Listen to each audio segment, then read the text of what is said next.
Bonjour à tous et bienvenue dans cette nouvelle review de ma série consacrée au film de la licence Pokémon. Après la chute terrible qu'aura été le film de Jirachi lors de la review précédente, il est temps de remonter la pente avant d'atteindre les sommets. Et sur cette même pente se trouve une étape ayant pour nom la destinée de Deoxys. Un film que personnellement j'apprécie plutôt bien, et cela malgré ses problèmes liés au doublage encore une fois. Comme pour les précédents films, on en reparlera une dernière fois rassurez-vous un peu plus tard.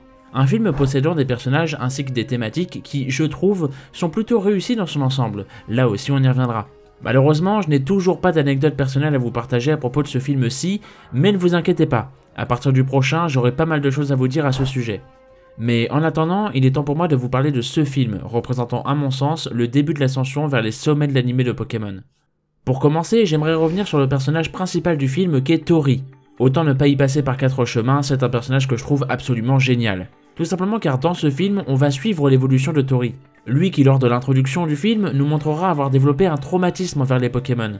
Puis au fur et à mesure, il nous montrera également de par ses actions qu'il essaye de surmonter ce même traumatisme. Et qu'il finira même par avoir deux Pokémon à ses côtés lors de la scène finale du film. Déjà rien que là vous voyez tout le développement et le symbolisme du personnage. Alors après, certains pourront me dire qu'une telle évolution en seulement 1h30 pour un tel traumatisme, c'est peut-être un petit peu rapide. Mais pour le coup, je ne suis pas vraiment d'accord, et tout simplement car à plusieurs reprises durant tout le film, on va vraiment insister sur le fait que Tori essaye de se rapprocher des autres, des êtres humains comme des Pokémon d'ailleurs. Mais à plusieurs reprises, encore une fois, il échoue et il regrette véritablement de ne pas y arriver. Il regrette carrément d'avoir peur des Pokémon. Je veux dire, ce n'est pas quelque chose de simple d'arriver à surmonter un tel traumatisme, et encore moins dans le monde des Pokémon, lorsque votre traumatisme, c'est les Pokémon justement. C'est au contraire un travail qui se fait sur le long terme, mais surtout à force de répétition, et c'est justement le cas ici. C'est assez appuyé pour être construit de façon légitime, mais à la fois pas trop pour éviter de justement trop nous ennuyer avec ça. C'était simplement le bon équilibre, en tout cas à mon sens. J'aime aussi le fait que tout ce film tourne autour de la thématique de la communication, notamment à travers de Tori et de Deoxys. On y reviendra dans un tout petit instant pour ce dernier, mais cette thématique est vraiment au cœur du film, et elle y est traitée de manière vraiment intéressante à mon sens. Car le traumatisme de Tori et son évolution sont directement liés à cette idée de traiter la communication.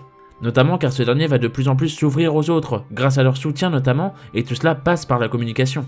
D'ailleurs, il y a une scène dans ce film qui certes n'est pas très pertinente, mais que j'adore au plus haut point. C'est cette scène dans laquelle tous les héros vont sortir leur Pokémon juste pour s'amuser, simplement. Déjà, j'adore les scènes où l'on voit tous les héros accompagnés de leurs Pokémon. J'adore ce genre de plan qui représente ce que j'appelle la famille de la génération actuelle. Mais en plus ici, tout cela est fait surtout dans le but d'aider Tori, afin de lui montrer que ce sont des Pokémon juste amicaux, afin de détendre l'atmosphère tout simplement. Et le fait est qu'après plusieurs générations, revoir aujourd'hui ce genre de scène avec le groupe de ON, qui est encore une fois le groupe qui m'a forgé cette passion inébranlable envers l'animé, je vous en parlerai un jour et ce sera pas mal d'émotions à ce moment-là d'ailleurs. Vraiment revoir ce groupe, cette famille comme j'aime à l'appeler encore une fois quelques années plus tard, mais juste dans un esprit de détente et d'amusement, ça me rend tellement nostalgique et ça me fait tellement du bien, vous n'imaginez pas à quel point. Et toute cette scène, accompagnée par l'ending du film, qui est clairement l'un de mes préférés au passage, c'est vraiment la cerise sur le gâteau à ce niveau-là pour moi, un véritable petit bout de paradis. Bref, selon moi j'étais obligé de vous parler de cette scène, et j'en suis désolé, c'est juste la passion qui parle ici. Pour finir sur le personnage de Tori cependant, je trouve qu'il incarne à lui seul un développement réussi, ainsi que plusieurs thématiques intéressantes et vraiment bien appuyées. Vous l'aurez compris, c'est un personnage que je trouve véritablement excellent, un peu à l'instar de Molly lors du troisième film. Cependant, j'ai tout de même un petit regret. En effet, on ne voit les au revoir de Tori et des héros uniquement que dans le générique de fin du film. Et à mon sens, et surtout vu son développement, il aurait été bien plus intéressant et notable d'avoir droit à une véritable scène d'au revoir entre lui et les autres. Surtout pour Sacha qui l'aura énormément aidé à surmonter son traumatisme.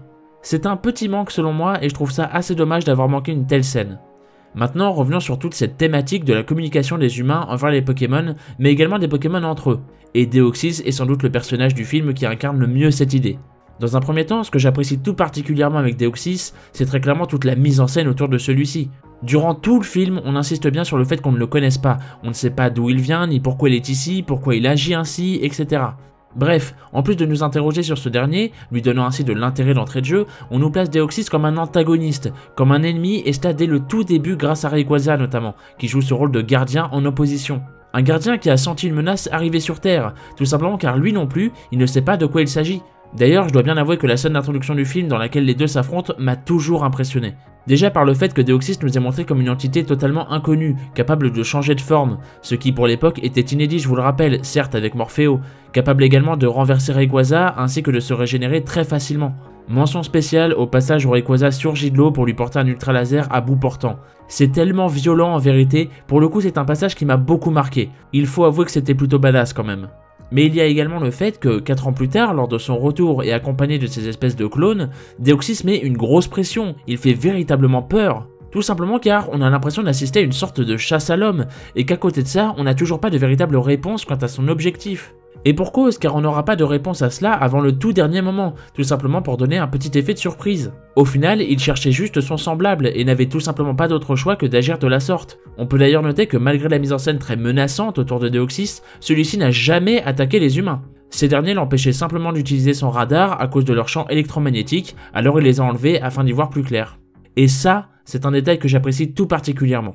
Alors certes, ça n'est pas non plus un énorme plot twist à proprement parler, mais tout prend sens au final, tout devient ainsi parfaitement logique. Tous ces agissements depuis le début, les scans de la ville, les enlèvements, les ondes dans le ciel, tout cela avait simplement pour but de communiquer avec son semblable afin de le retrouver. Tout simplement car leur place n'est pas ici, ce sont des étrangers et ils doivent retourner chez eux. Personnellement, je trouve que ça a un côté quelque peu fascinant, pas vous ? Car c'est littéralement quelque chose qu'on ne connaît pas, qu'on ne maîtrise pas, aux capacités qui nous semblent surnaturelles, mais qui malgré tout cela n'est pas foncièrement malveillant pour autant, il est simplement différent. On a donc ici un Deoxys qui fait son possible pour retrouver son compagnon, pendant que l'autre développera petit à petit une relation avec un petit garçon pourtant traumatisé par les Pokémon à la base. Tout cela rentre encore une fois dans cette fameuse thématique de la communication, et elle est encore une fois à mon sens très bien maîtrisée ici. Bien, maintenant que j'ai fini d'évoquer les principaux acteurs du film à mon sens, penchons-nous un peu plus sur le climax de ce dernier. Et pour ne rien vous cacher, c'est un point avec lequel j'ai un peu plus de mal. Globalement, les deux Deoxys se retrouvent enfin, mais Rayquaza les considère toujours comme une menace. S'engage alors un combat entre les trois, et évidemment, en bon bourrin qu'il est, Rayquaza va finir par attaquer le système de sécurité de la ville par accident, provoquant ainsi un déréglage chez tous les robots, qui passent donc en mode Furax. S'ensuit alors une espèce de vague de robots en colère qui se multiplient et finissent par engloutir la ville. Ouais, c'est assez bizarre. Je vais être honnête, je trouve ça plutôt dommage de ne pas avoir simplement conclu cela par la réunion des deux Deoxys, car c'était ça l'objectif du film à la base. Cependant, il y avait encore Rayquaza dans l'équation. Et pour le coup, ce dernier n'aurait pas pu simplement se calmer alors qu'un deuxième Deoxys venait d'apparaître en plus. Non, ça n'aurait clairement eu aucun sens. C'est pour cela que malgré tout, je pense que l'idée derrière cette pseudo-révolte des robots était clairement d'ajouter une sorte de menace supplémentaire afin de permettre justement aux Deoxys ainsi qu'à Rayquaza de pouvoir finalement s'allier. La preuve étant que les Deoxys vont finir par sauver Rayquaza qui de son côté finira par simplement quitter les lieux bien calmement en guise de remerciement. Bref, ça n'aura donc pas été totalement inutile, ni encore moins illogique au final, mais je trouve malgré tout que c'est tout de même parti assez loin pour pas grand chose. Mais surtout, tout cela ne se passe que durant le dernier quart d'heure du film. Et le plus surprenant là-dedans, c'est que pendant des années avant de le revoir, j'avais vraiment le souvenir que ce climax durait bien plus longtemps, genre facilement un tiers du film. Au final, bien heureusement que non, mais je serais curieux de savoir si certains parmi vous ressentaient la même chose vis-à-vis de ce climax ou non. Personnellement, je prends ça comme une véritable leçon quant à l'importance de savoir gérer son climax, sachant que la majorité des gens vont principalement garder ça en tête plus que le reste du film. Alors attention, je ne prétends en aucun cas que ce dernier est mauvais, mais je sais que je ne suis pas le seul à avoir eu cette impression de longueur interminable, mais surtout d'avoir gardé ce souvenir pendant des années pour une séquence qui n'aura duré qu'une dizaine de minutes au final.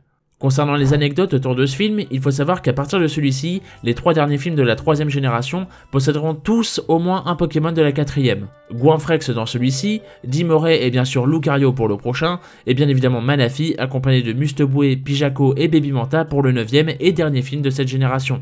C'est d'ailleurs la seule et unique fois où la promotion d'une génération se fera de manière aussi appuyée mais surtout aussi rapidement, car en général ce ne sont que les derniers films de chaque génération qui vont mettre en avant un Pokémon de la prochaine génération. D'ailleurs, au cours de ce film, avez-vous fait attention aux différentes formes de Deoxys? J'imagine que vous vous dites qu'afin de promouvoir au mieux ce Pokémon, ce film aura bien mis en avant toutes ces différentes formes. Et bien évidemment, si je vous le dis, c'est que ça n'est finalement pas le cas. Et oui, car la forme vitesse de Deoxys n'y apparaît pas, tout simplement car ce film est sorti avant Pokémon Emerald, mon jeu préféré au passage, mais surtout la version dans laquelle cette forme est apparue. Et oui, les gens ont la fâcheuse tendance à confondre Deoxys entre ses formes vitesse et attaque, mais voilà la vérité. Rassurez-vous, si jamais vous en faites partie, quand j'étais petit c'était pareil, il m'a fallu un petit moment avant de réaliser la différence physique entre les deux formes. Comme je vous le disais en début de vidéo, on va maintenant revenir une dernière fois sur les problèmes liés au doublage de ce film. Une dernière fois, car pour ceux qui éventuellement n'auraient pas vu mes reviews des précédents films, eh bien déjà allez les voir tout simplement. Mais sinon, voici un bref résumé des problèmes liés au doublage des films Pokémon entre le 4e et le 7e. Pour faire simple, les films numéro 4, 6 et 7 ont été doublés en France et non en Belgique comme c'est le cas habituellement. Mais les films numéro 4 et 7 sont les seuls à posséder les mêmes voix malgré le changement de doublage, contrairement au 6e film donc. Ce qui explique ainsi les changements de voix, les doublages des Pokémon par-dessus la version américaine et tout ce bordel entre autres. Et tout cela nous le devons uniquement à la gestion catastrophique de TF1. Bref, si jamais vous voulez en savoir plus, je vous renvoie vers ma partie anecdote lors de ma review du 4e film, dans lequel j'explique cette situation bien plus en détail. Cependant, certes ce 7e film n'a pas la bonne VF, mais on peut tout de même se réjouir car c'est le dernier à avoir subi ce triste sort. D'ailleurs, sachez que malgré les apparences, nous ne sommes clairement pas les seuls à avoir été affectés par cela. Et cela concerne tout autant ce film-ci que le précédent. Par exemple, pour l'Amérique latine, ces deux films ont apparemment été doublés en Argentine et non au Mexique, contrairement à leur habitude. Mais c'est aussi le cas concernant l'Allemagne et la Finlande, qui ont eux aussi subi un doublage différent sur ces deux films. Et sachez que c'est encore pire pour l'Espagne, car figurez-vous que ces deux derniers n'ont carrément pas été doublés du tout chez eux. Comme quoi, on n'est peut-être pas les plus à plaindre au final. Pour finir, sachez que Larue City, ou Dicoville comme elle sera appelée plus tard dans la VF, la ville phare du film a été inspirée de Vancouver, mais surtout c'est la ville natale de Drew, le fameux rival de Flora. Est-ce que cela suffit cependant à ce film afin d'être considéré comme étant canon? Pas exactement. Cependant, ce film est bel et bien considéré comme étant canon grâce à un double épisode centré sur Deoxys lors de la saison 9, celle du Battle Frontier. En effet, dans ces deux épisodes, Solana, la Pokémon Ranger inspirée des jeux du même nom, réutilisera les recherches utilisées par le professeur du film, à savoir le père de Tori donc.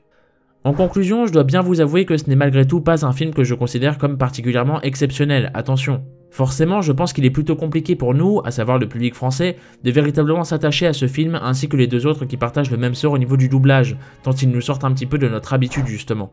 Mais malgré cela, et ses quelques problèmes de rythme, ou encore son trop plein de personnages pour pas grand chose, cela reste tout de même un film que j'arrive à apprécier véritablement, que ce soit encore une fois pour ses thématiques, son développement et ses personnages principaux qui sont à mon sens vraiment bien gérés. Bref, c'est un film plutôt appréciable et qui remonte clairement la pente après l'échec qu'aura été le précédent à mon sens. Tout cela encore une fois permettant une belle préparation avant l'arrivée au sommet qui sera incarné par le prochain. Nous y sommes enfin mes amis, et vous n'imaginez pas à quel point j'ai attendu ce moment. Je vais enfin pouvoir vous parler de ces films, qui sont ceux m'ayant le plus marqué et pour cause. J'ai tellement de choses à vous dire sur ces derniers et j'ai déjà hâte de partager tout cela avec vous. Et je pense qu'il en va de même pour vous, ce qui me rend encore plus impatient de partager cela, cette passion que j'ai envers l'animé et qui aura en grande partie été forgée par ces films. Mais justement, et vous alors? Qu'avez-vous pensé de ce film centré sur Deoxys? Bien sûr, j'attends vos avis en commentaire, qu'ils soient positifs comme négatifs. En attendant, je vous remercie de m'avoir écouté et j'espère comme d'habitude que cette review vous aura plu et... Tiens, au fait, vous l'aviez remarqué vous? Ce château en arrière-plan lors du générique de fin du 6e film, ça ne serait pas... Seigneur